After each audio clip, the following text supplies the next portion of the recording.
আয়াত ৭২ ফিল হামিমি সুম্মা ফিন্নারি ইউসজারুন। অনুবাদ: ফুটন্ত পানিতে, তারপর তাদেরকে পোড়ানো হবে আগুনে। তাফসীর। ১ নং ফুটনোটের বিবরণ। এ আয়াত থেকে জানা যায়, জাহান্নামীদেরকে প্রথমে হামিম অর্থাৎ ফুটন্ত পানিতে ও পরে জাহিম অর্থাৎ জাহান্নামে নিক্ষেপ করা হবে। এ থেকে আরও জানা যায় যে হামিম জাহান্নামের বাইরের কোনো স্থান, যার ফুটন্ত পানি পান করানোর জন্যে জাহান্নামীদেরকে সেখানে নিয়ে যাওয়া হবে।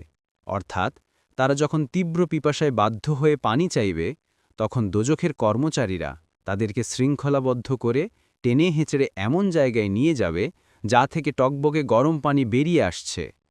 অতপর তাদের সে পানি পান করা শেষ হলে আবার তারা তাদেরকে টেনে হেঁচড়ে ফিরিয়ে নিয়ে যাবে এবং জাহান্নামের আগুনে নিক্ষেপ করবে। সূরা আস-সফফাতের ৬৭ ও ৬৮ নং আয়াত থেকেও তাই জানা যায়। কোনো আয়াত থেকে জানা যায় যে হামিম ও জাহিম একই স্থান এবং জাহিমের মধ্যেই হামিম অবস্থিত।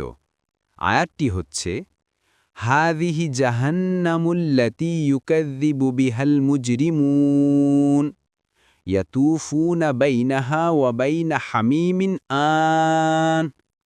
সূরা আর রহমান ৪৩ ও ৪৪ নং আয়াত।